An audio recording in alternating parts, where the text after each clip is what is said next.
Good morning, everybody. It's good to see everybody once again. It's been a while since I talked to some of you, but for some of you, it might not be that far in between enough for me to speak to you again. If you're tired of hearing my voice, understand I'm tired of hearing my own voice. I've spoken so many times, I could just cut my tongue out and never speak again. But I say that in jest. It's good to see all of you here, and it's good to kind of quasi-see everybody who is on the webcast but can't be here, including my lovely wife. You'll notice she's not with me today. But hello to everybody who's out there who's viewing in. My wife woke up last night with she suffers from migraines, these migraine headaches. Yeah, you got them too? Well, I'll tell you what, if you get those things, man, they are painful. They are really painful. But she woke up about 2 a.m. She really planned on being here, but she's really been through a rough couple months here. She hit a dead deer, believe it or not, about a month ago.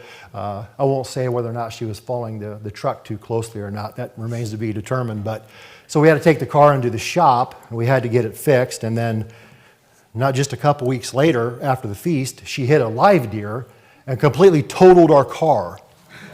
And so this morning she woke up with some symptoms of this migraine headache and some tingling in her face, and she's suffered in the past. You ever heard of Bell's palsy? Where your face, so we're just hoping and praying that she doesn't go through another bout of that, because I think it lasted 6 months, and sometimes her eye wouldn't even shut. So that became sore. So if you wouldn't mind saying a couple prayers for her maybe in your spare time, that certainly would be appreciated. But if you'd make your way over to Matthew chapter 4 as I begin to start my sermon today, Matthew chapter 4 in verse 17. If she's not here, we had to find her a new car. And man, you know what? I've told you before, I'm cheap. I do not like to spend money. I do not like debt obligations. I don't like 5-year payments. If I'm driving like my old truck, even the frame was rusted out on it, and I drive by and wave, yeah, but she's paid for. You know, don't laugh because she's paid for. But it just came too unsafe. But has anybody gone through the car buying process lately? I will do almost anything. I would do almost anything not to go into a dealership and buy a car. Let me just explain this to you. If you buy a car from a dealership, you got ripped off. No matter how much of a bargain you thought you got, no matter how great of a price it was, you don't think those dealers let you get out of there without making a profit, do you? No. But man, we really had a hard time with this. We went to I think 3 dealerships to look for her a new car. And each time we went to go look for this new car, well, what do you look for? You look for price, right? Price is a factor. You look for reliability, because if you're going to pay a lot of money for a car, you obviously want it to be reliable. But then you look at options, don't you? Have you seen the options that are on cars nowadays? My goodness, you have to be a technical wizard to work on those things anymore. And I hear that Toyota is going now, if you like Toyota Camrys, get this, they're going to 100% electronic vehicles, battery-powered vehicles in 2026. I don't know anything about batteries other than they die and you throw them away. But they don't have very much longevity to them. But the other thing we're looking for is options. I don't know how much connectability we really need in the world, but my goodness, I don't need my phone to hook up to the car. I try not to take phone calls when I'm driving anyways. I don't need all these fancy gadgets. Whatever happened to the cars which you could just lean over and roll down the window? You remember those good old days where you could reach down and pull a lever and back your seat up and don't have to worry about the seat going out and putting all this money in a new seat. We had a window in a car that we had that didn't work properly, and bought it for my father-in-law.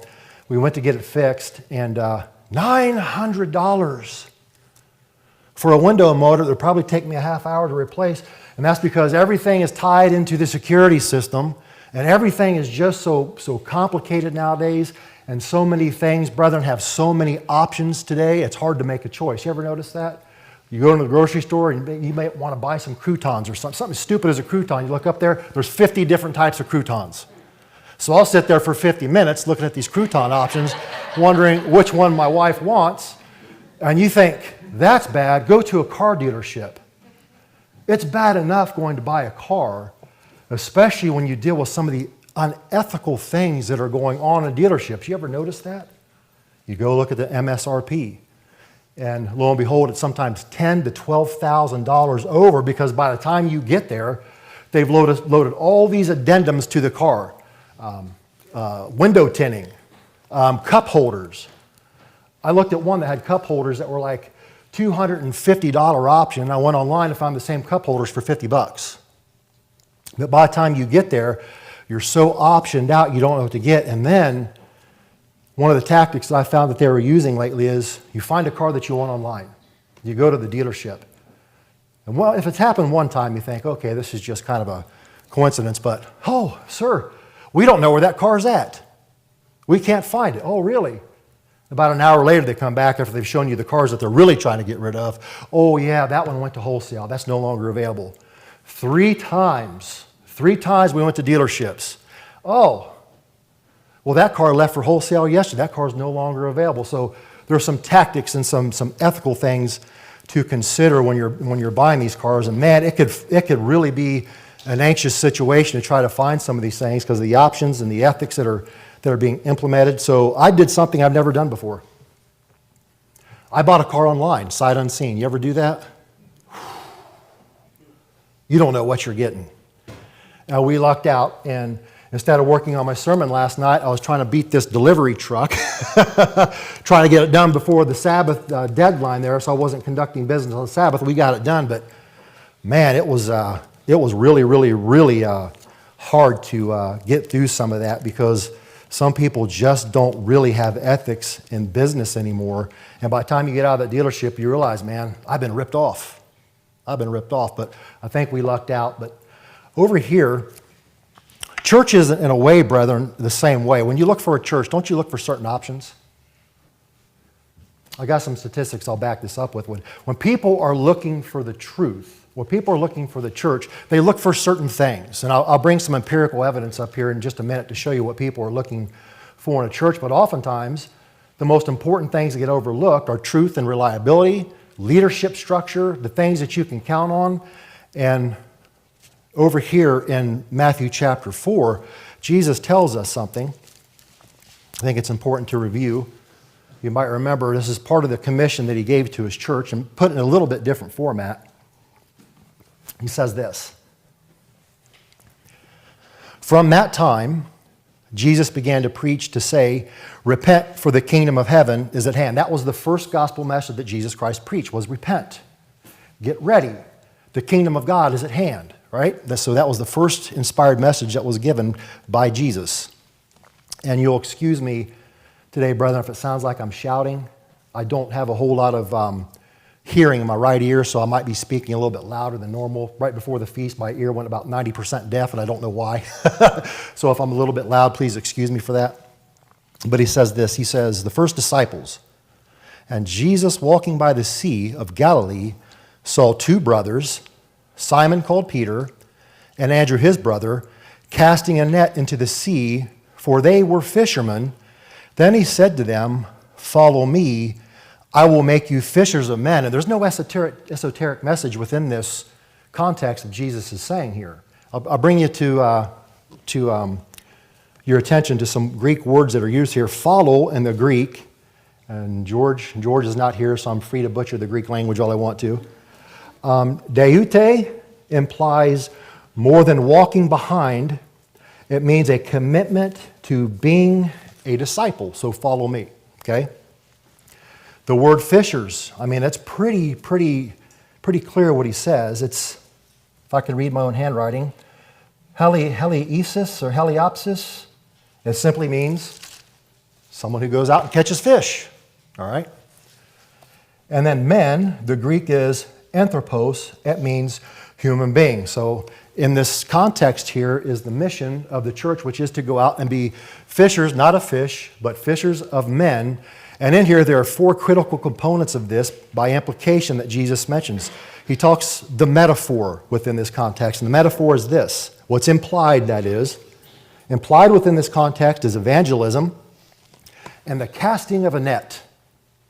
So what they would do is they'd take these big nets, they'd swing these nets around, and they'd throw them out in the water, and then they'd reel these nets in, and they'd bring in their catch, but they had to use an attractant to get them there. Sometimes they would throw bait out there, they'd get the fish together, and they'd cast these nets. and they would catch all these fish. And today, in evangelism, we cast this electronic net, if you will. Webcasting, websites, all these different things are used out there to bring people into the truth. But there is an attractant sometimes that people oftentimes overlook. The metaphor in this is the meaning of new life's objectives, directions, mission statement, harvest of people via the message of God, the good news and salvation. In other words, we are fishing for people whom God is bringing into the faith. God is bringing, remember that. The action. Action calls for us to collectively share. The guy used to say spread the gospel, but the gospel isn't peanut butter. You share the gospel, it's a word. You share the gospel with people or the good news. Encourage living a life, a good life of faith, promoting our service to God, and help bring along others to the faith. That is the action which he's talking about in this context. What is the outcome? The outcome is the transformation of lives, equipping people to a new spiritual life, being spiritually minded, living a proactively spirit-led life, to influence and outreach to whom God is calling to the truth and hope. And as we go through this in the context and all these nuances of what he's saying here, we get to some things that are really important about what's important about finding a church. Because there's a lot of options out there, aren't there? There really are. I've got friends that I've known for years. You know what they're looking for in a church? Drums and electric guitars. Drums and, you think your hearing's bad now, wait till the band gets done. You know what I mean? Yeah, drums and electric guitars. But within the context, you think about it, there is no accident that Jesus, and not only Jesus, but all four gospel writers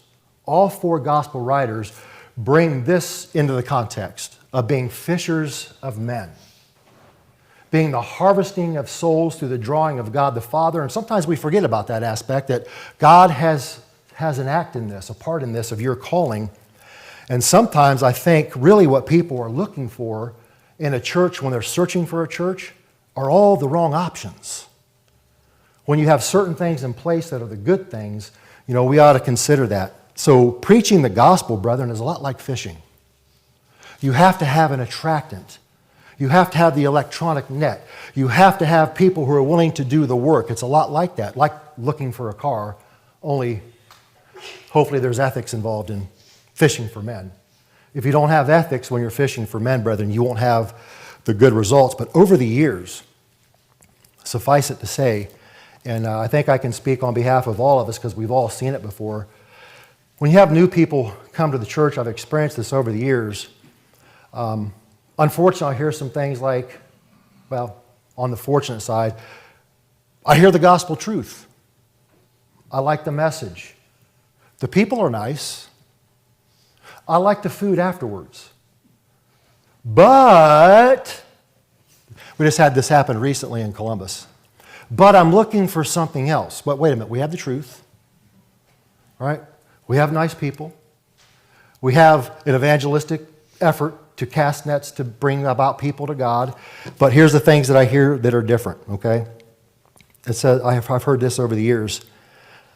I like what I heard in the messages. The people were great. The doctrine is on point. Exactly what I'm looking for in a church, but the start time is too early.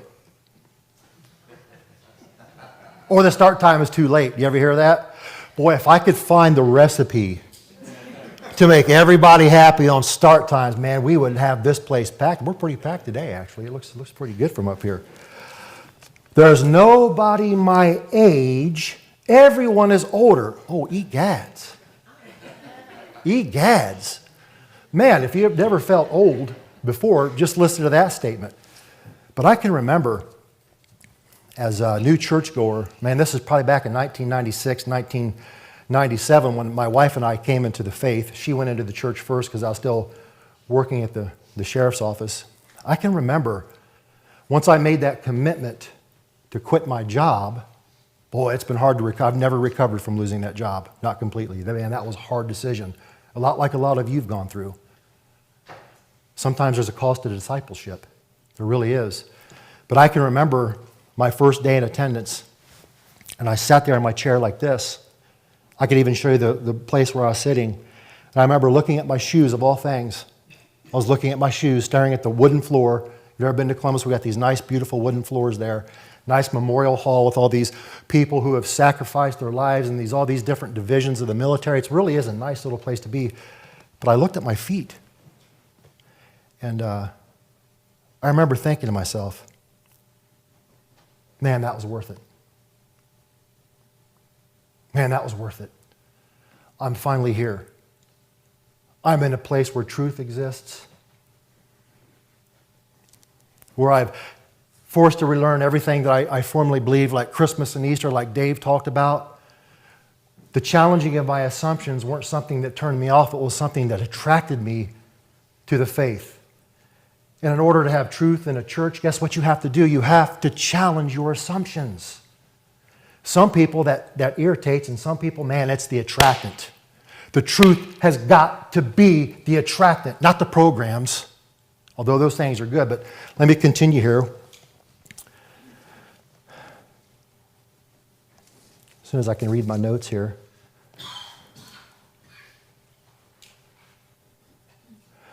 I have some children. I want a church with children. Boy, that's a challenge nowadays, isn't it? To have young people in the church. And if you have young people in the church, you are blessed. You really are. I can remember a time in Columbus, Ohio, we had attendance in this small little building. I don't know, Bill, correct me if I'm wrong, but the seating is probably no bigger than the center row right here, give or take. We had 13 children in a very active Sabbath school.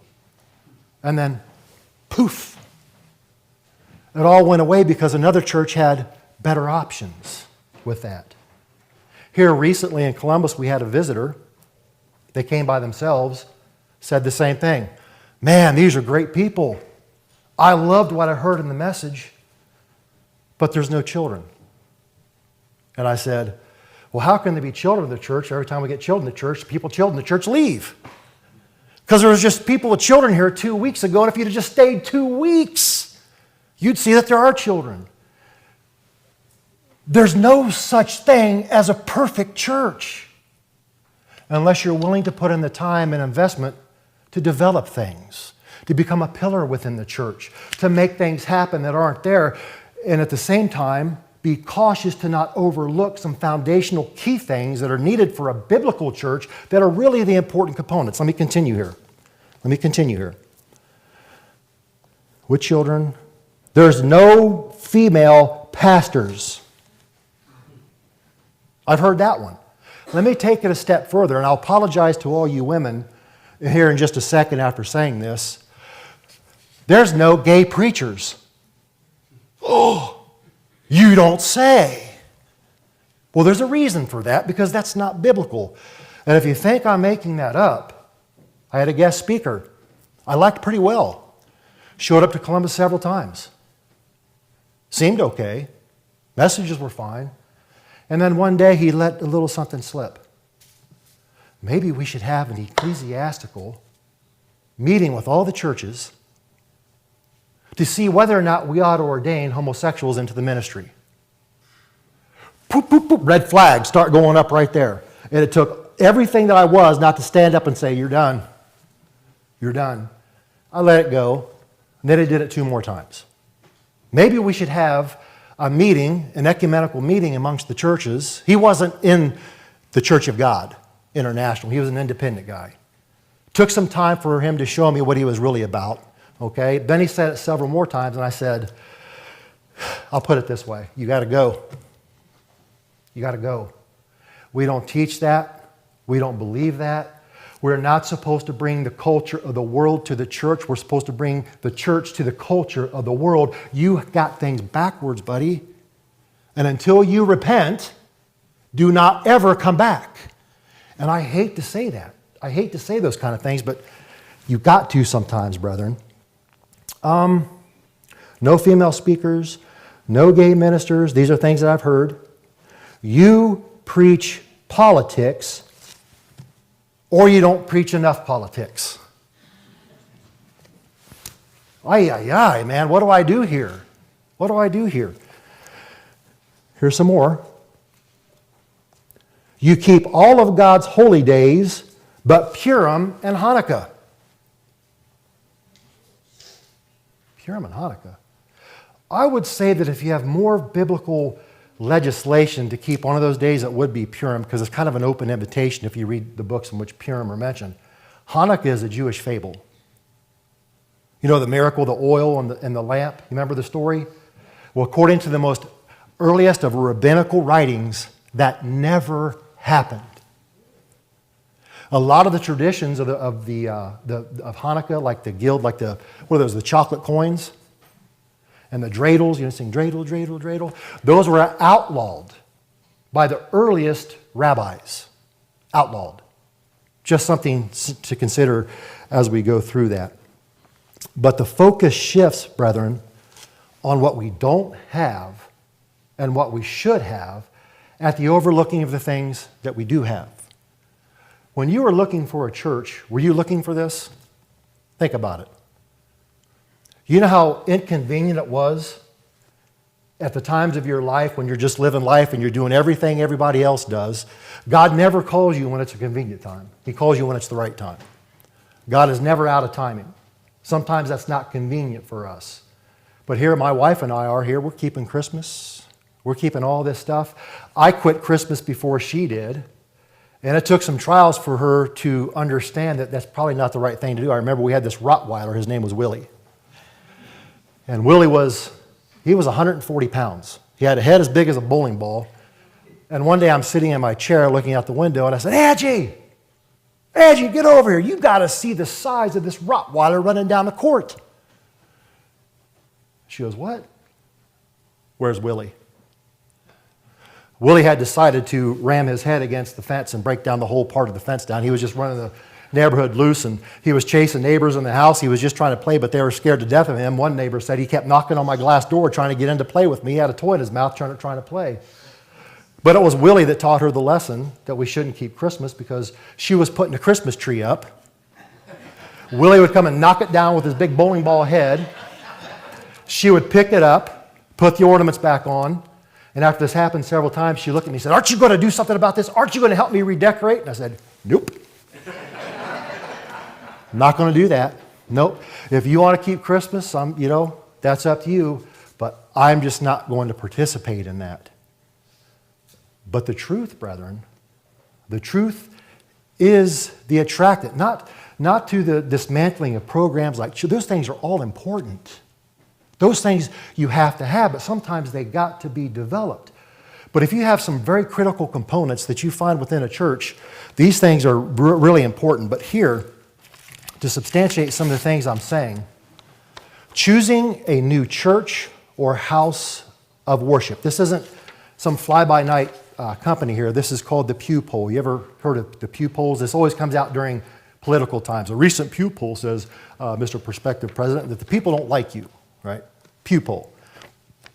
Here's what the Pew Poll says about choosing a church or a new house of worship. And then I'll get into, if I can get my electronic net casting device here, my phone out, I'll tell you some other things that are startling that are happening within the churches at large that have challenged some of the traditional views and the beliefs of what really makes that church a church. If you have strong doctrine, if you have Jesus Christ as the center of the worship, if you have a loving church family, man, you've got a pretty good start. Anything else that we don't have, children's programs and the like, those can be developed. My question is, sometimes I get frustrated because where are the pillars? Where are the pillars willing to develop some things? Oh, here's another one I've heard. There's nobody my age, everybody here is older than me. And my point in telling the story, when I was looking at my feet saying, man, I'm glad I arrived. I'm glad I'm here. This is so refreshing. You know, the privilege that I had, my wife had, to sit there and listen to the old folks, right? We're in our 20s. Most people are decades older than us. I would not have learned the things I learned about the Sabbath day and the holy days and the proper way to observe those if it weren't for those old folks. Sometimes we overlook the fact that there's a great deal of wealth of experience and knowledge sitting out here in the audience. And if we're going to choose a church simply based on the fact that people are older than us, man, we're missing out. We really are missing out. I was taught a lot of things. Eugene Luca, some of you might remember him. He was an elderly man. He was an elderly man. But I'll tell you what, he had some nice biblical insights. And if it weren't for him, if it weren't for guys like Bill and Wayne Hendricks, I'll tell you what, I would have missed out on an opportunity because I'm always looking for something with better options because I'm looking at what I don't have instead of what I do have. Didn't Paul at one point say, learn to be content with what you have? It's okay to be content. It's also okay to invest ourselves to developing things that we don't have, but choosing a new church, a house of worship. 29%, of course, you got to attribute to other factors, and I don't know what those are. It just simply says other factors. 42% said availability of volunteering opportunities. Children's programs, here you go, brethren. There's opportunities to serve.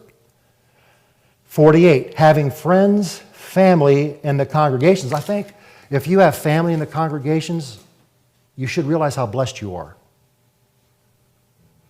My family's not so nice to the gospel. My family hates this way. So if you have family in the gospel, you are blessed, more than you realize maybe. Education of kids, 56%. I think that's important. I think it's important that we build a culture that is stronger in church than the culture out there in the world because sooner or later it will vie for your children's attention. It will it will compete for their affections. It will. So are children's programs important? Yes. But if you don't have it, it doesn't mean you can't have it. It's just going to take somebody to come along and help develop that and give up their time and their energies and efforts to see it through. Man, I mean, sometimes we just got to be appreciative for what we had. Location, boy, Church of God, location. How many of you travel less than 5 minutes to get here? Let's just do a poll. How many take 5 minutes or less to get here? I wasn't going to say it. I was going to let you guys raise your hands first. There's nothing wrong with that, but you know what? That's actually a good thing. Because it means you have presence in the community. It's not a bad thing. How about 15 minutes? Boy, you're blessed. How about the gas prices? Wow. When I bought my truck, and you know what I failed to look at when it came to options? Gas miles. Unfortunately, brethren, as people look for a church, there are some challenges to that, brethren. When you look at what's going on in society today, there's another poll, another Pew poll. Now, this isn't from 2016. This is from the date of April 30th, 2025. This is the most updated information that I could get. And within the context what this is the culture of the world encroaching upon the traditions of the church. And if we don't think politics plays a part in people selecting a church, we're ignoring the statistics. Because whether we like it or not, whether we bury a head in the sand or we acknowledge this, people oftentimes pick a church because of the politics that are being preached. Let me just illustrate this to you. Pew poll, April 30th, 2025. You got two categories here before you get to the two columns before we get to the questions. The first column on the left is be more inclusive, even if that means changing some of the teachings. Now, this was a poll that was given to Catholic folks. I would really be interested to see what this looks like if you did this within the Church of God. This would really get interesting, I think. On the other side, you have this. Stick to its traditional teachings, even if that means the church gets smaller. So what would be compromised? What would we compromise? What would the world ask us to compromise in light of the traditions and the truth? Well, here's what they're asking. Out of all the U.S. Catholics that were, I don't know how many number were polled here. I don't have that. You see, when this car would arrive late to our house last night, I didn't get to the printing company. I couldn't get it in time. I would have had more information for you. But listen to this. All U.S. Catholics, 60% would agree to be more inclusive, even if that means changing the teachings. 60%. Do you think that's insignificant? That's quite significant. It doesn't tell me what traditions they're taking on here, but suffice it to say, Catholic traditions. 37% said stick to the tradition even if it means we're smaller. Only 37%. That's startling to me. It really is. Out of all those polled, those who attended Mass at least weekly, only 42%. So you start to see how the lack of engagement influences people's thoughts because they're getting their information from news media, things like that. 53% attended Mass weekly, 53%. Once or twice a month, 58% were included in the 60% that said change the teachings. Only 40% of the ones who attended regularly. A few times a year or less often, out of those 60% that said change the doctrines, even whatever it takes, 69% of those who conducted this poll, who participated in this poll, believed that, or 69% believe they should go ahead and change the teachings. 69%, as opposed to only 29%.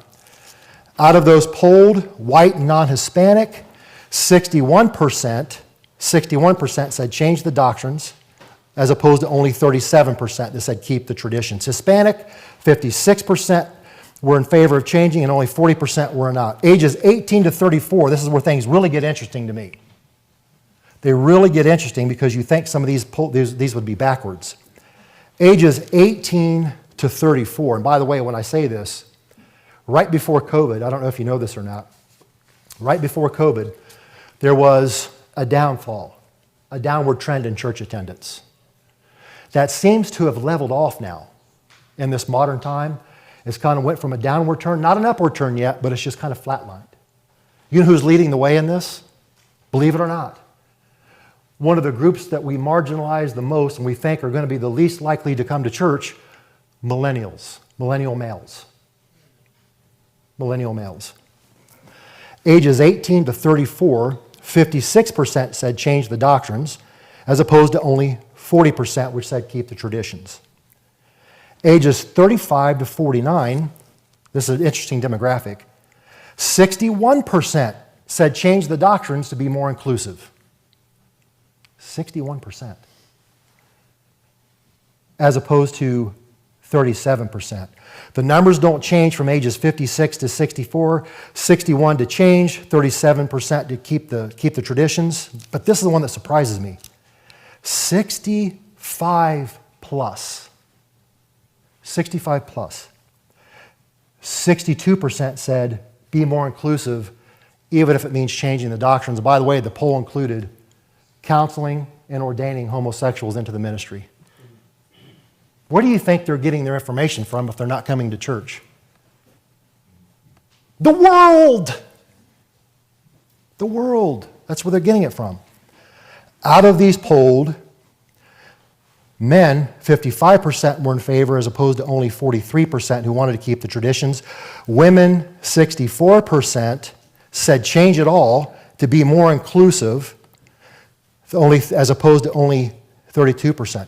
And if we don't think politics plays a part in how people choose a church, listen to this statistics. We can ignore it all we want to, but it is a reality. Republicans who lean Republican, wow, this is pretty close. 45% said be more inclusive. 53% said don't change anything, keep the traditions.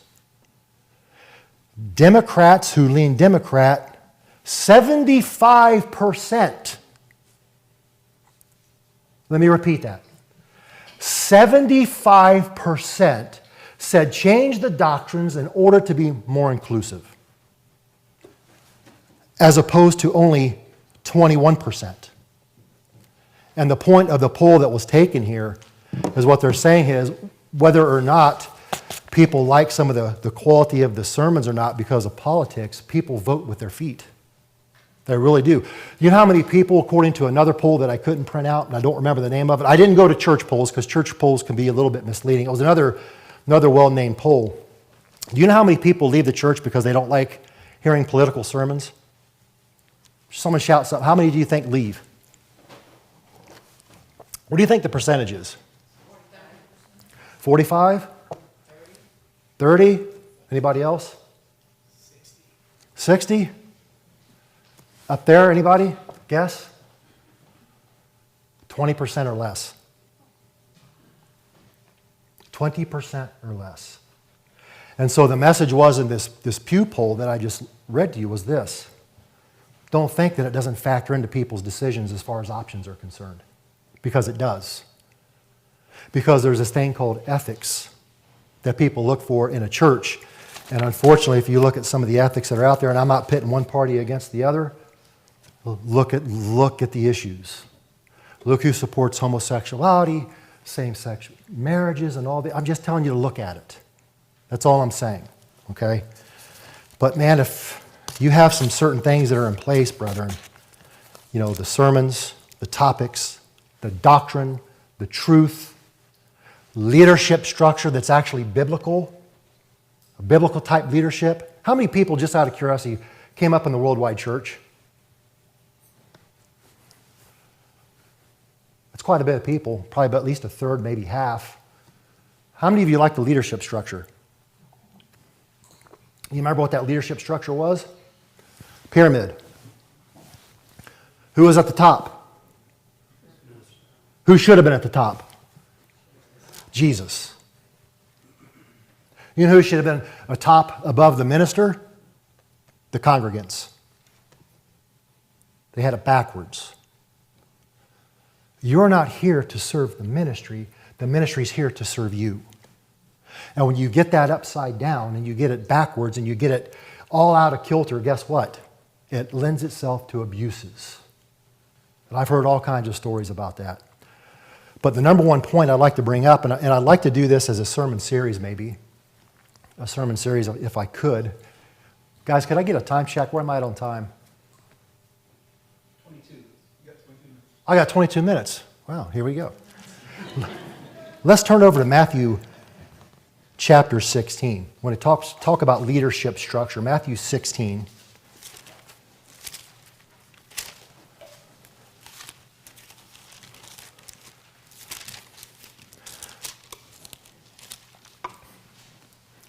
One thing that you always have to keep in mind here, when it comes to the leadership structure, one of the biggest controversies within the early church, even of some of the apostles, brethren, not people who were claiming to be apostles, literal apostles, literal disciples, first century church, walking with Christ, talking with Christ, speaking with Him, eating with Him, going through all the trepidations and anxieties that He had with Him. One of their number one concerns leading right up to the point where He was going to be crucified. I've said this before, and I think it bears repeating because it does put things back into place of who the real leader of the church is. The sons of thunder and their mother. Do you remember the account? The mother wanted their children to sit on His right hand. And consequently, the sons of thunder asked Christ, who's going to be the greatest? Who is going to be the greatest? Who is going to be the greatest ruler? And they didn't realize that position was already taken. Because that's the way the church is structured. The leadership is structured upon servant leadership as exemplified by Christ Himself. And if you don't have servant leadership, but you have leadership that wants to be served, don't walk away from that church. You better run from it. You better run from it. Jesus says this. It just keeps things in perspective for us. In verse 15, so they said, some say John the Baptist, some say Elijah, others say Jeremiah or one of the prophets. You remember this answer was prompted by the question. Jesus said, who do you say I am? And He said to them, but who do you say I am? And Simon Peter, you ever notice when there was a question answered by Christ, Peter's always the one to answer? Whether he was the delegated spokesman by the group or he was just louder mouthed than the other ones, Peter almost always answers the question first. Peter had an impulsive mouth sometimes. He really did. And Jesus answered and said to him, blessed are you, Simon Bar-Jonah, for flesh and blood has not revealed this to you, but my Father who is in heaven. You know, oftentimes we overlook the miracle that has happened with us. You ever think about this? I think about it a lot. out of all the people in the world, out of all the vastness of all the human beings, I can't remember how many billions of people are on this earth. I did it in another sermon during the feast, but I can't remember those numbers right now. What is the percentage you would think? I don't even know if it's measurable. I know my mind's not mathematically vast enough or intelligent enough to come up with this percentage. But what percentage of the people, out of all the billions, what is it, 67 billion people maybe, if my memory serves me, on this earth, of how many people God calls? To appreciate the rarity of the calling that we have. 67 billion people. Anybody have another number? I think that's what it is, but I can't really remember right now. But here you are. Here I am, a part of this thing called the truth. And it's a very rare thing. And God the Father has a part in that. Remember, Jesus said, of all those, Father, whom you have given me, I have lost none. And there's some sort of dynamic that happens in heaven. I don't completely understand it. You know, there's some things in this world that I will not understand until I get to say, Jesus, what did you mean by this? I don't have all the answers to this. But somehow, somewhere, on the spiritual plane in heaven, God goes, Dion, Greg, Mike, all you Mikes, Ricks. In fact, there's a Rick downstairs, Rick Shepherd. I call him the shepherd. He's the shepherd man down there. But what a vastness of calling. That sometimes we overlook the blessing it is to even have this calling. So if we have this calling, brethren, we have a lot, don't we? Blessed are you, Simon Bar-Jonah, for flesh and blood has not revealed this to you, but my Father who is in heaven, and I also say to you that you are Peter. What does the word Peter mean? Do you remember? Pebble. Small rock, small pebble. And by the implication, the Greek, it means a small pebble. Have you ever been walking down the street and you accidentally kick a pebble? It rolls down the street. That's what's being implied here in the text, the Greek. You're a small pebble. And on this rock, I will build my church, and the gates of Hades shall never prevail against it. A lot of people get this wrong and start talking about apostolic succession. That somehow certain people have the exclusivity to being the apostle of the end times, and there are no apostles in these end times. The only apostle in the end times is Christ. Christ is the only God's apostle that I can find. You get to the book of Revelation, you see the names of the apostles are written on the temple. There's only 12. There's not 3,000, there's not 4,000, there's only 12 listed. But the point is, the church was founded upon, I'll get to a scripture here in just a minute, on Christ and His example. So if you can find a church in which Christ is the center of the worship and God the Father is the center of the worship, and we actually practice servant leadership, it's just not lip service as Christ exemplified back there. What do we go over during the Passover, brethren? Foot washing? Do you know why He practiced foot washing for many things? Because everybody was vying to be the greatest. The greatest. You know, ministers aren't here to carry the briefcases. We're here to serve you. That's what servant leadership is. We are here to serve you. And when we forget who the church was actually founded upon, we forget who the rightful owner is and who our responsibility is to. So he continues, and I will give you the keys of the kingdom of heaven, and whatever you bind on earth will be bound in heaven, and whatever you loose in heaven will be loosed in heaven. Furthermore, over in the book of Colossians, if you turn over there with me, Colossians chapter 1. Two books in the Bible amongst many that we should read when it talks in regards to the headship of Christ, the book of Colossians and the book of Ephesians. There's some very vital books to turn to, and it's very important that we remember who, in fact, the leader of the church is. In fact, let me challenge everybody here for just a second. I want to challenge you to get a book. There's a book out there. I've read it. I've done a book report on it. Bill's read it.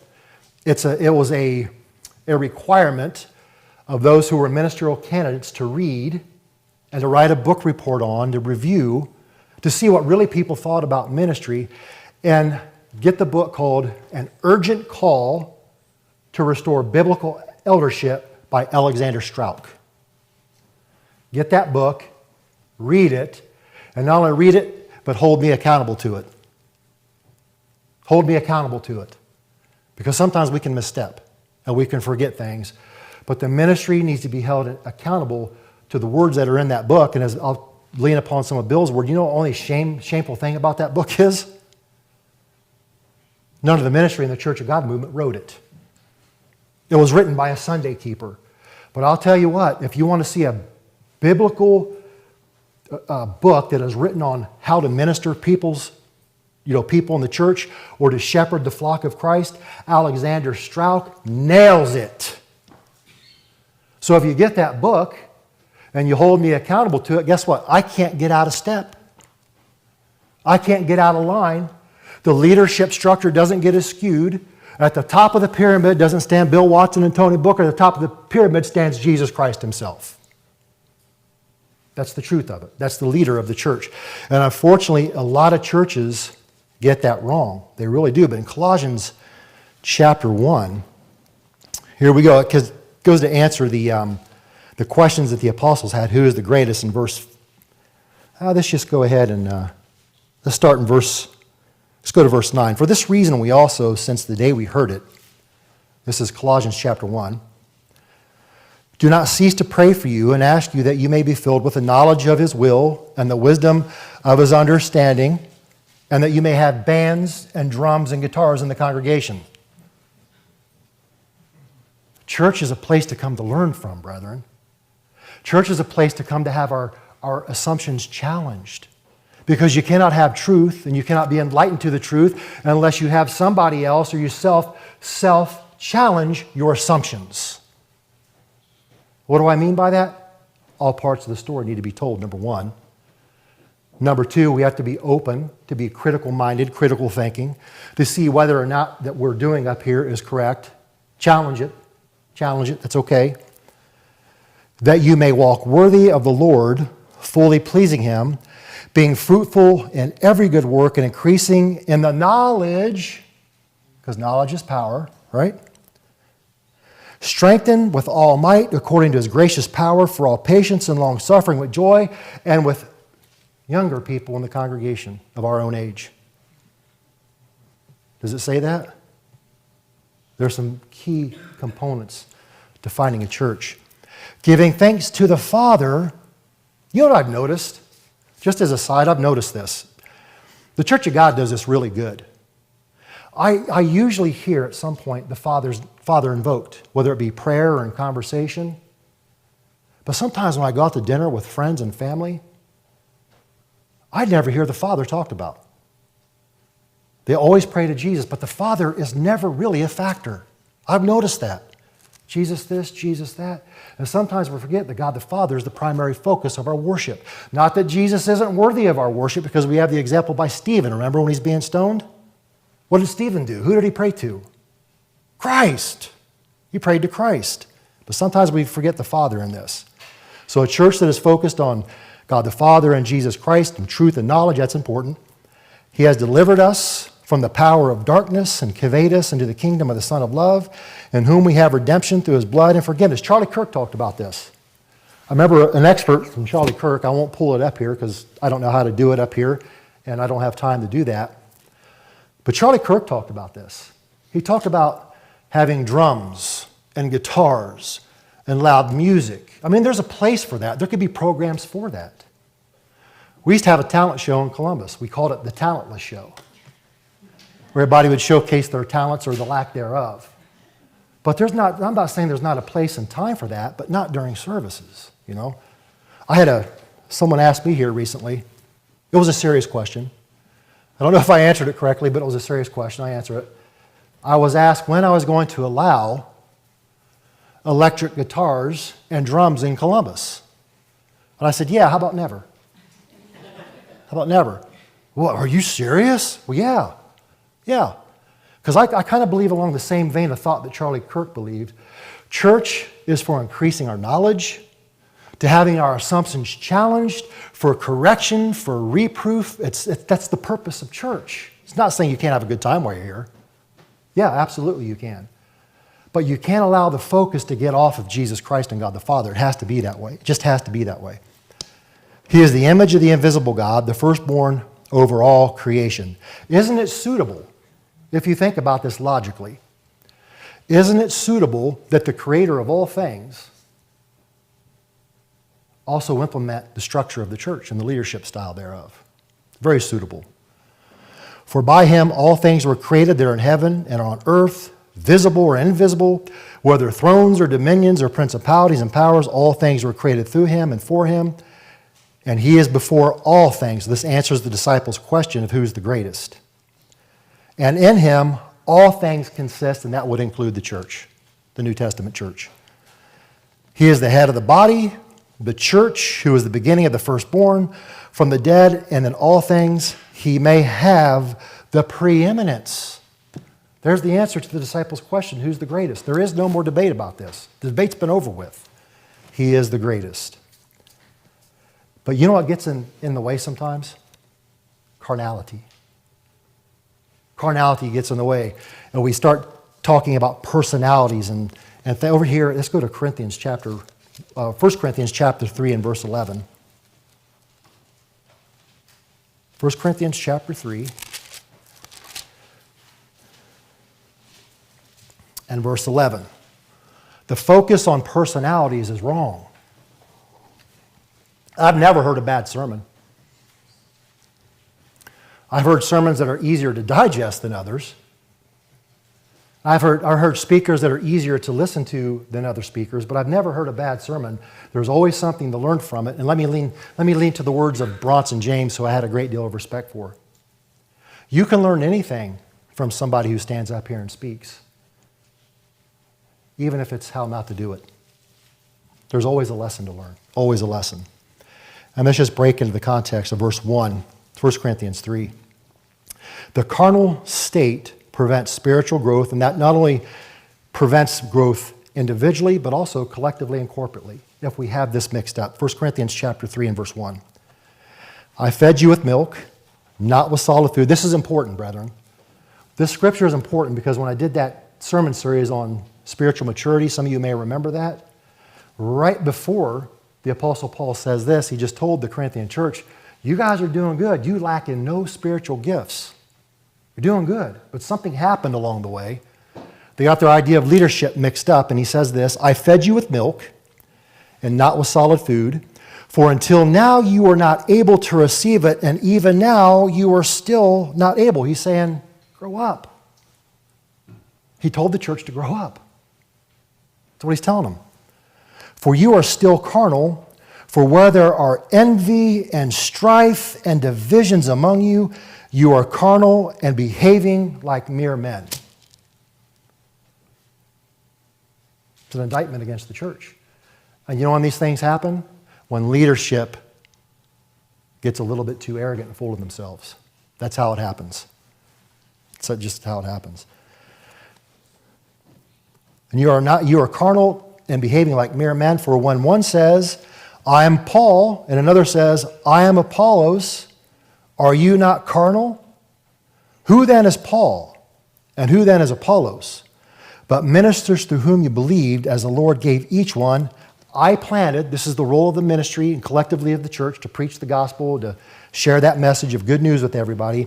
I planted, Apollos watered, but Tony gave the increase?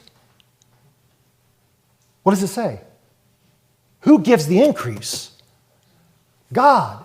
Because the process of, hey, I'm calling you. Hey, you over there. I'm still tapping on shoulders. And we're just doing foolish preaching up here. That's all we're doing, really. Who then is Paul, and who then is Apollos? Oh, by the way, Paul was an apostle. Remember that. But ministers through whom you believed, as the Lord gave each to you, I planted, Apollos watered, but God gave the increase, so then neither he who plants is anything. I always like to remember this as I walk through my ministry, lest I think I'm something that I'm not. So then neither is he who plants is anything, nor he who waters, but God gives the increase. Now he who plants and he who waters are one, and each one will receive his own reward according to his own labors. For we are God's fellow workers. You are God's field. You are God's building. You're God's church. And I know my time is growing short here. It really is. But that's okay. Maybe I'll breach into the topic of what I want to talk about next. And then, like I said, I'm going to do this as a sermon series. I'm just saying this to set myself up for something else. But over here in John chapter 14, and I'll probably close with this today, John chapter 14. So we get the impression that maintaining Jesus Christ as the pinnacle of our belief system is important. God the Father is important to that. We don't get things skewed and misaligned when we stick to that. In verse 1, again, appealing to some things that we review every year during the Passover, that God has something wonderful in store for us, that what we're doing here really is a laboratory to learn and to grow and to have our assumptions challenged, because what's being offered, brethren, is better than anything that remains out there in this world. Any of the distractions, any of the things that we think we don't have, He's offering something to us. And we break into the context here just in verse 1, and I'll close with this. Let not your hearts be troubled. You believe in God, believe also in me. In my Father's house are many mansions. And really what that means, brethren, because remember we go over this every Passover, is what? Opportunities, positions of leadership. And if we're going to have those positions of leadership, don't you think we ought to have the leadership structure of the church correct? I think it's important. I go to prepare a place for you, and if I go to prepare a place for you, I will come again and receive you to myself, that where I am, you may also be, and where I go, you know, and the way you know. But you know what really separates Christ from those other supposedly called deities, people who are deified after death? You know what separates him from everybody else? The one thing that really separates him, Buddha claimed to know the way to the light. And other religious leaders claimed to know the way to nirvana, or whatever you want to call it. There is only one person throughout history who has ever made the claim not to know the way of the light, but to be the light. He's the only one that made that claim, and ultimately that's why he was killed, because they called it blaspheme. Notice this. And where I go, you know, and the way you know. And Thomas said to him, Lord, we do not know where you're going, and how can we know the way? And Jesus said, I am the way, the truth, and the life. No one comes to the Father except through me. Hearkening back to that miracle that we had. So the first point of this topic of discussion, and in light of these statistics that we've read today, there's a lot of options out there. People are searching for a church. I just watched a video the other day of a couple. I don't know, you may have seen this. Man, it was pretty eye-opening. It was on YouTube. Out of all the places where you think church would be the important, there are certain segments within our country you'd go, nah, never there, right? Out of all places, New Hampshire. This couple was trying to get to church, and this was right after the Charlie Kirk assassination and martyrdom. After all this, you know, they couldn't even get to church. The cars were lined up for miles. They couldn't even get in. There is a revival that's happened in America to some degree, and that can't be overlooked. But brethren, the one thing that we have to maintain as focus, as an option for selecting a church, is that God the Father and Jesus Christ stay at the top of the pyramid of our leadership.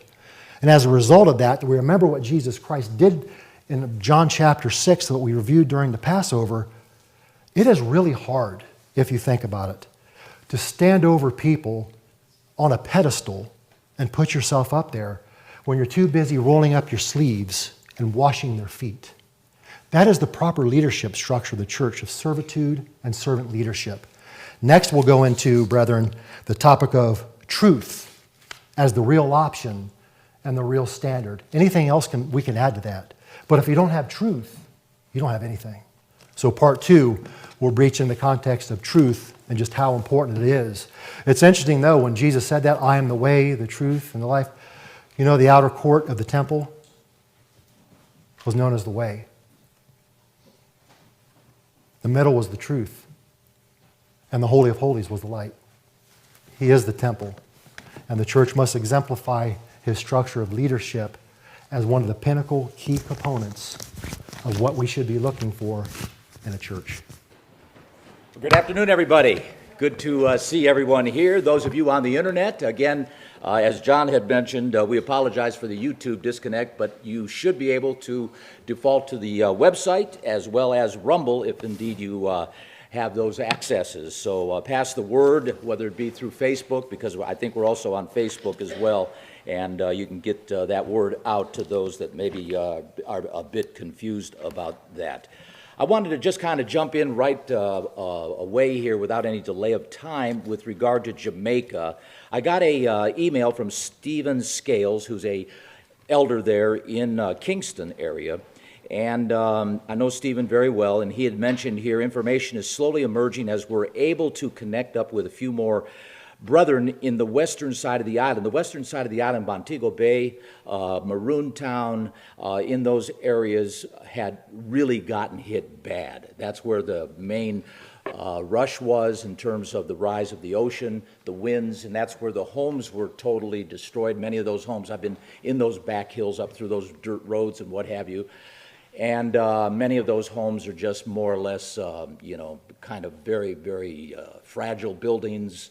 The roofs easily being taken up. George Rumacon, I talked to George. He was over in Kingston. He was afraid he was going to lose his roof, but his roof survived the winds, and he was pretty much all right, very minimal damage to his house. He's up on the hill along with his son Eliud, and they live up there overlooking a beautiful sight, especially at night, Kingston. And they were pretty much spared a lot of damage. They had minor damage, but nevertheless, most people over in that area on the southeast side didn't get hit as bad because it kind of took, I guess, a left and went more or less up through Cuba, Guantanamo Bay. They got hit as well. So nevertheless, they are all kind of suffering in those areas. And needless to say, keep them all in your prayers. Stephen goes on and he says here, the internets are down. They have been unable to make contact with a lot of the folks over there. Maroon Town, the building, they understand, the church building, and they do have their own church building there, was damaged. We don't know how bad it was damaged yet, but again, they're still looking to get over there. A contingent, Stephen says, of a few men are going to travel over to St. Elizabeth's tomorrow, which is the area, that's the parish, to visit as many brethren as they can, physically reach out to them to assess damages and what can be done in terms of relief to get a feel for the damage of the church building at Maroon Town, which did take some damage, and they're up in the mountains up there in the overlooking Montego Bay. They dispatched an attached letter calling for donations locally, and there are some government services that are Johnny on the spot in the area. But Stephen added an attachment for those of you who may be interested in donating. And I would primarily recommend or suggest, if indeed you do want to reach out to the brethren there specifically for the CGI brethren, we have a routing number and all, which we're going to go ahead and post. It's a bit too complicated here, so we'll post this under the announcements section on our website. So when you go to our website, just hit on that tab on the announcements, and we'll post this later. They're asking for, of course, a lot of foods and non-perishables and all, but the cost of shipping to Jamaica and so forth is just so expensive that probably the best thing to do would be to wire Eliud Rumacon, which is George Rumacon's son and also an elder, would be able to receive the money into this particular account that they're routing dollars on the international level to. So I will not bore you with these numbers because they're quite complex. We'll just post it, and that way it'll be made a bit more, I believe, legible and understandable in order to wire dollars over there to them if indeed you should be so compelled to do so. Eliud, it's all on the up and up, no risk of any kind of fraud or anything going on here, so that's very, very good. I know him personally.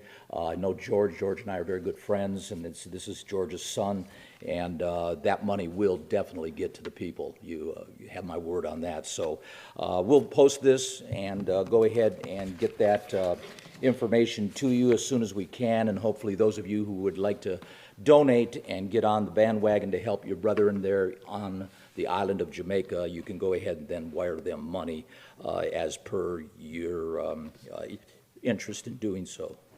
So with that, I've got some announcements here. Just wanted to share with all of you, and that is the Medina Feast Site sermons are now posted on the Medina website. That Medina website, as you will see, has been changed, and I will give that to you here in a moment. Indian Rock's Florida Feast of Tabernacles sermons are also posted on Rumble and Medina YouTube channels. And again, I will give you information on how to get those from the particular channels, be they Rumble and or YouTube, but also, of course, the website as well. We posted 3 new products today, or not today, but this week on the website, and that is, of course, one, actually 2 we posted. One was already there, Finding Sanity in an Insanely Confused Culture.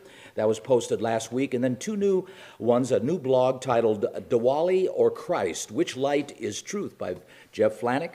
And we have a new featured video reviewing Revelation. So that will be, I'm sure, very interesting for some of you who have been going through Revelation, as I understand, during that Thursday night Bible study. So you may want to take a listen to that and see just exactly what indeed it has to offer.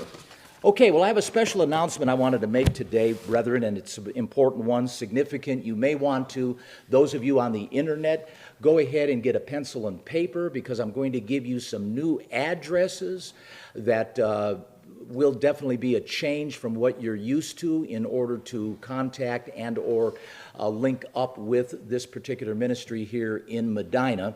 As I go through this announcement, it'll be made clear and plain to you, I think, of what is going on. So I'm just going to kind of read through this little script that I put together to hopefully cover all the bases that I believe need to be covered, but I'm sure there'll be questions, and if there are, certainly you're free to go ahead and email me at billw@cgim@gmail.com, but that we'll get to that later.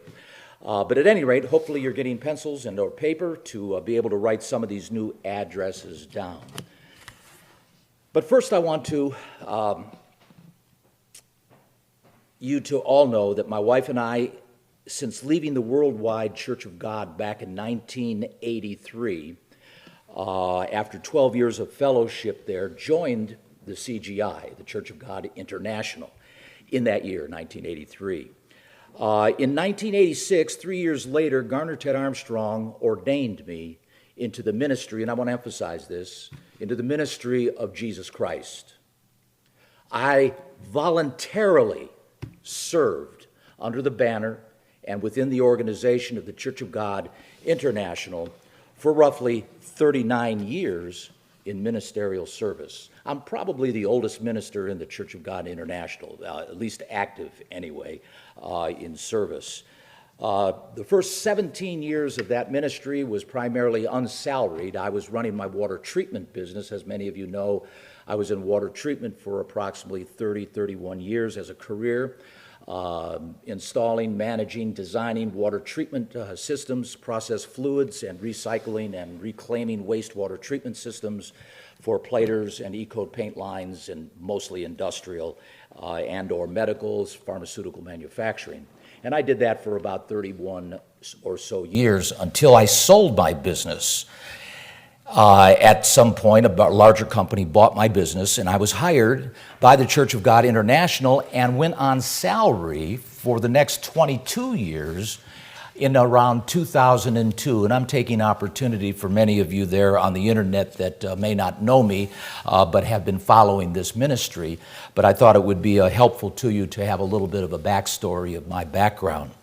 So during that time, after I was hired by the Church of God International in 2002, I was hired to serve in multiple ministerial and evangelical capacities. And those capacities included traveling, writing, managing some of the congregations, raising up churches, Columbus, Toledo, with a lot of help, of course. This wasn't all me doing it. Of course, there were a lot of good men and women that helped be able to get the results that we were looking for and producing over the decades of service of this particular area in Ohio. And then I had the pleasure of going international in other areas as well as being the executive producer of the Armor of God broadcast for about 20 plus years, which I took over from Bronson James after he stepped down from that responsibility after Garner Ted Armstrong in 1998 left.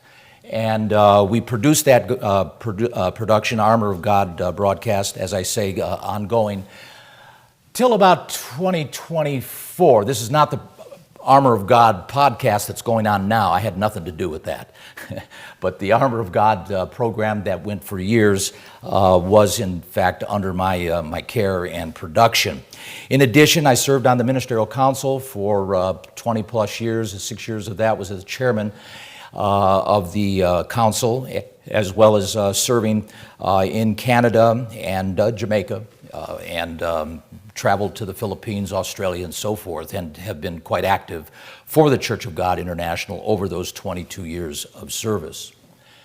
During this time, I had the distinct pleasure of serving many of the Church of God International congregations and some independent groups throughout the United States and internationally.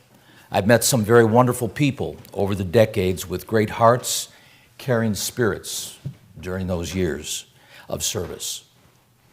My wife and I have enjoyed every minute of it, and we've shared with all of you, baptizing and marrying so many of you, and yes, even burying some of your loved ones. That comes with the territory as well. So Margie and I wanted each and every one of you here, and those of you on the internet who know me and have known me for decades, in the travels that I've had the pleasure of being able to meet many of you there around the country as well as other parts of the world, wanted you to know that we appreciate you very much. Still do, because I'm still alive and breathing, and I'm vertical. And do have a lot of appreciation and gratitude for all of you and for allowing us, Margie and I, to serve all of you. As Tony was mentioning, this is a position of service. It's not a position of dictatorial entitlements. It's a pleasure and a privilege and an honor to be able to serve all of you in the capacity that we've been able to serve you all these years. In addition, it's been humbling to hear the kind words of encouragement, and I've had a lot of them come my way here recently over the period of decades, of course, but especially these last 5 to 6 years. Our association with the Church of God International during that time has been very, very pleasant, and needless to say, the encouraging words we received have been very, very helpful. And I want to thank all of you here personally for that. And those of you on the internet that are watching, I want to thank all of you as well for emails and phone calls and discussions that we've had over the period of time. But it would be remiss of me, I'm going to make a turn here on you. It would be remiss of me not to provide some context for clarification of what I'm about to share with all of you. After launching our website, this new website that we have that I hope many of you have already gone to and are becoming familiar with it, in July of 2025 of this year, the Medina congregation was presented with 3 ultimatums from the board of directors in Tyler, Texas. This was due to years of growing tensions, admittedly, growing tensions between the boards of Texas and Medina. So, after considering the details regarding our differences and the ultimatums, it was determined it would be best to part ways with the corporate body of the Church of God International in Tyler, Texas. Let me repeat that just to make sure you got it. It was after considering the details regarding our differences and ultimatums that were given to us by the Home Office in Tyler, Texas, it was determined here in Medina that it would be best to part ways with the corporate body of the Church of God International in Tyler, Texas. However, 2 of the 3 ultimatums required the Medina congregation to change its corporate name at their request, yes, for a second time. I say that because the Tyler, Texas board asked Medina to change our name originally back in early 2024 from the, if I remember right, originally it was a Church of God Medina Ministries. And we incorporated originally under that name, not thinking it was legal for us to take the Church of God International name. In so doing, in 2024, early spring, late winter, February, March, I think around there, the board in Tyler, Texas asked us if we would be willing to change our name to the Church of God International Medina. We did. No big deal. We certainly did that, and we did it willingly. However, we were completely surprised as the Medina board had been led to believe by the Church of God International's board in Tyler, Texas, that our name, Church of God International Medina, could be used in perpetuity. That is, without expiration nor any stipulations. However, the Texas board made it clear to us the last few months, they made it clear to us that this was not true. Despite their written statement of affirmation awarding Medina to use their name. So they have required us by a mandate to change our name a second time, which we have. Had no choice. It was required, their word, for us to do that. So, let me introduce to you the new corporate name. Some of you may already have seen the logo on Facebook and so on, because some of that just had to be released in lieu of certain steps that were being taken in the changes. But the new name for the Church of God here in Medina will be the Church of God Independent Ministries. The Church of God Independent Ministries. You may want to write that down. Our new website address, CGI Ministries. CGI Ministries. That is referencing Church of God Independent Ministries. And the website is cgiministries.org. cgiministries.org. How to find us on the internet? Rumble's the same. And it'll be kept that way for right now.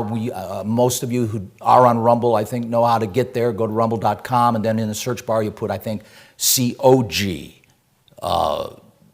Medina. COG Medina, and then all of our archived presentations will come up. Rumble.com, search bar COG Medina, and you'll be able to get all of our archived presentations.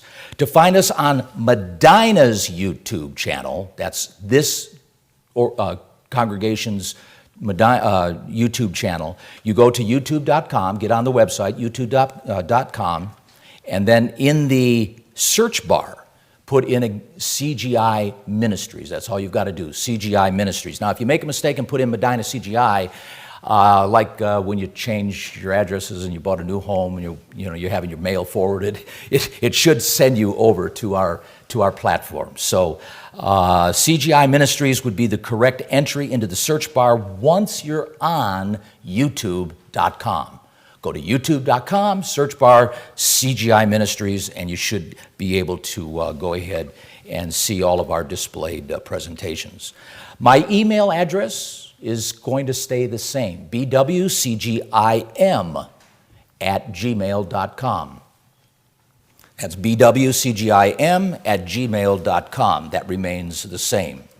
If you choose to continue to financially support this particular ministry, we would appreciate it if you would begin to make your checks out to CGI Ministries. CGI Ministries. We would greatly appreciate that. It'll make the bank a lot happier. And you can also donate online as well. We have a donate button now that we've finally put on in 2025. We never had a donation button on our website ever until July of 2025, even though it's been stated otherwise, but that's another story. With that being said, I want to say these things here, and that is, in closing, we're living in some very tough times, brethren. Church needs a voice that's brave, bold, and courageous. Of all times, the church needs to be firm, and it needs to be in the public square, and it needs, as Tony was mentioning, very much so, to be courageous and fearlessly speaking to the pressing issues of the day. And if people want to interpret it as politics, so be it. But it's not politics, it's policies that each and every one of us are being affected by, and in some cases lied to about some of those things. And it's important that the voice of God's church is indeed fearlessly speaking to these pressing issues of our times. This ministry will continue to endeavor to manifest these attributes in our ministerial and Sabbath services. So you will continue to hear hard-hitting presentations, sometimes perhaps challenging. Hopefully they will stir you, to compel you to study, and of course to be more active in your relationship with Jesus Christ and our Father, because that is also the purpose of the church, to nurture and to make disciples for Jesus Christ. People that are more committed and more dedicated in this day and age that we're living in, because we are living in some very uncertain times, and it isn't going to get any easier going forward. So we are dedicated to certainly encouraging you to stand in the gap and fearlessly and faithfully representing our Lord's gospel with clear reason for the hope that lies within you. Over the last 4 to 5 years, your continued prayers, participation, and support have been humbling, and I mean that from my heart. They've been encouraging, very much so, inspiring in some respects to witness. I've seen people really come forward and pick a lane, and that's what you've got to do if you're going to be ethical about things. Brethren, the time is coming when all of us must pick our lanes and not waffle back and forth. It's important that you know where you stand with the attributes, the ethics, the standards, the talk of what this all represents, whether it be from the book of Colossians, whether it be from Matthew, the Beatitudes, the attitudes to be, and all the rest of the high points of the New Testament to tell us how to behave and how to act. It's incumbent on all of us to do the best we can to be like that. And a lot of this has prompted me to move forward with this new website. It's inspired me with ideas and others that I've talked with in bouncing those ideas off and encouraging others to be included in writing material, new material, as well as new video products, all for your edification, because that's what this is all about. My life's been dedicated for the last 50-some years of my life to walking with Jesus Christ and learning His ways ever so much better as I get older. It seems like the older I get, the more I realize I haven't read this book. This book is just so dynamic. It is just so life-changing in many respects. And it changes with your age and your maturity as well, or at least it should. So we're going to be producing additional programs. We did produce a new one right now. It's been a little bit waylaid because of a lot of distractions, but we're going to get into a routine here and begin to up the pace on this new program called Wall Watchers, dedicated to warning and witnessing, because that's an important part of the Church of God's mission, in this day and age, to witness and to warn. Sugar's not good for you in large sums, as Tony was saying. Salt's not necessarily good unless it's a different type. These things are needed to be talked about, as simple as just those two examples are, but it goes on far more expansive topics in regards to the world we're living in today and the things that we as Christians need to share with one another so that we can be in better health, we can be better suited and equipped to handle the stresses and the pressures that we're all surrounded by and of which are closing in on us in many respects, a little bit more difficult in many areas of our lives. So Wall Watchers is dedicated to witnessing and warning and edifying you, God's people, while making disciples for Christ. And this is all designed to enhance your walk with Jesus Christ and our Father. That's the design, in hopes to enhance, improve your walk with Jesus Christ, make it more real. We've got to get real about what we're being called to be a part of, because time is fleeting, and it is certainly moving on. Many of us are getting much older, and the older I get, the more I realize, too, that it's time to get serious about your walk with Jesus Christ. So again, let me assure you that God willing, this ministry is going to continue as it has. Nothing's changed. You can go on our website and see what we believe, and we have adopted basically the theological study project that has been the underscore of the Church of God International since Garner Ted Armstrong departed from the Worldwide Church of God in 1978, and basically took $20,000 that he had in the bank along with this STP, the Systematic Theology Project, and consequently started the CGI as that being ground zero.